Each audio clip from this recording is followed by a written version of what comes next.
La Asociación Americana de Personas Jubiladas, AARP, por sus siglas en inglés, estima que en 2034 la población de adultos de 65 años o mayores será superior por primera vez en la historia a la proporción de personas con 18 años en Estados Unidos. Es una emergencia de todos, para todos los niveles de gobierno. Una urgencia que debe ser asumida desde ya, sobre todo en Florida, donde la preferencia para el retiro de jubilados encabeza los primeros lugares en el país. Lo que está por venir se conoce como tsunami plateado. Vamos a tener que reimaginar los servicios que puede ofrecer un gobierno municipal o estatal o federal, porque si seguimos ofreciendo los servicios que hemos presentado por décadas, yo pienso que no va a ser suficiente. Otro estudio del Consejo Regional de Planificación del Sur de Florida calcula que para el 2050 esta población adulta en el estado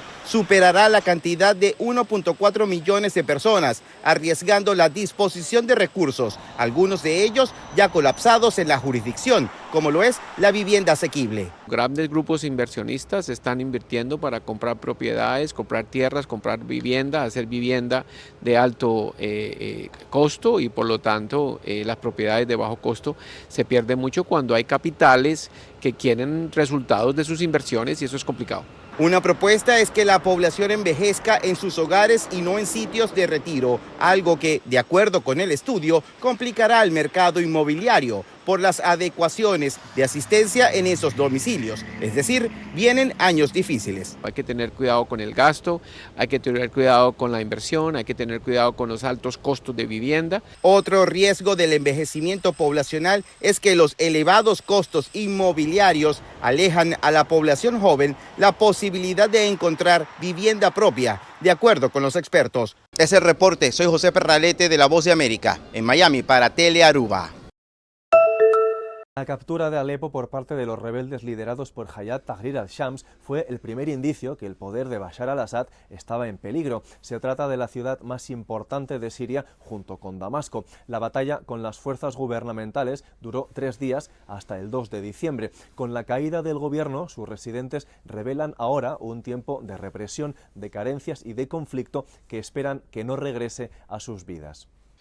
La ciudadela de Alepo presenta un aspecto distinto al que ha ofrecido durante los últimos años.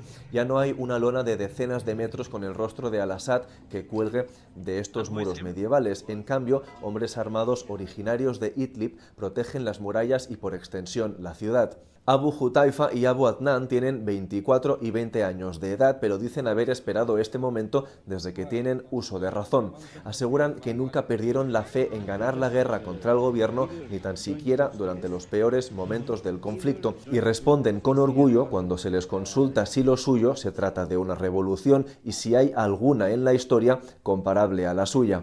Por supuesto que no. Nuestra revolución es única y nunca en la historia habrá ninguna que se le compare. En el zoco de Alepo hay quienes se alegran de la marcha de al-Assad, pero todavía se les percibe la cautela metida en el cuerpo tras décadas de dictadura. Hadi, comerciante de profesión, asegura que tardó días en sentirse seguro tras temer que la llegada de los rebeldes extremistas provocaría la dura respuesta del ejército sirio contra el interior de la ciudad. Cuando entraron en Alepo y teniendo en cuenta los combates que han ocurrido aquí en el pasado, nos asustamos muchísimo. Durante 2 días seguimos muy asustados por lo que pudiera pasar. Pero cuando supimos que los rebeldes y los combates se habían desplazado a Hama, nos pusimos muy contentos. Habíamos estado muy asustados desde el 2012 hasta la actualidad. El gobierno sirio consiguió provocar el miedo y la sumisión entre la población civil mediante una mano de hierro. Este centro de detención y tortura en el corazón de Alepo es solo uno de los muchos en la ciudad y en el país. Los hombres armados que custodian ahora las oficinas y las celdas nos muestran su interior. Abu Jihad asegura que estuvo detenido durante 90 días, durante los cuales le hacían pasar jornadas enteras de diciembre al raso y completamente desnudo. En ocasiones le le impedían ir al baño durante 48 horas, forzándole a orinarse sobre sí mismo.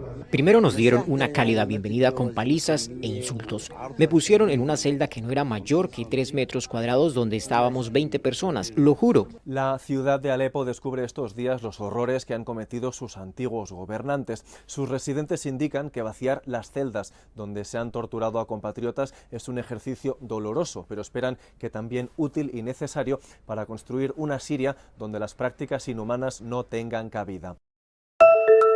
Al finalizar su propia investigación sobre el ataque al Capitolio del 6 de enero de 2021, los republicanos de la Cámara de Representantes concluyeron que la ex legisladora republicana Liz Cheney debe ser procesada por investigar lo que sucedió y por responsabilizar al presidente electo Donald Trump. Este anuncio refuerza el deseo de Trump de castigar a sus enemigos, incluidos Cheney y los miembros del comité del 6 de enero que, según el presidente electo, deberían estar en la cárcel. Liz Cheney podría estar en serios problemas en base a la evidencia obtenida por el subcomité, que establece que Liz Cheney probablemente violó numerosas leyes federales y estas violaciones deben ser investigadas por el FBI. Cheney defendió su trabajo el martes. Afirmó que los republicanos ahora ignoran la verdad y fabrican mentiras y añadió que el 6 de enero reveló cómo Trump es realmente un hombre cruel y vengativo. Entre tanto, siempre en el Capitolio, el Comité de Ética de la Cámara Baja votó en secreto para publicar un informe sobre la conducta del ex legislador republicano de Florida, Matt Gaetz, quien ha sido acusado, por ejemplo, de mala conducta sexual y consumo de drogas ilícitas. Nunca tuve contacto sexual con alguien menor de 18 años. Cualquier reclamación que pudiera hacer sería destruida en un tribunal.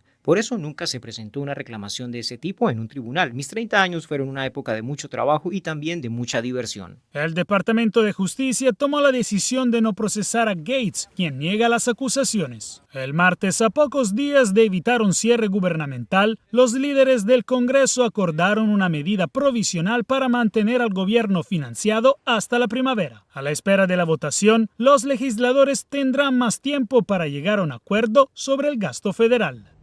Desde Washington, Jacopo Luzzi, Voz de América para Telearuba.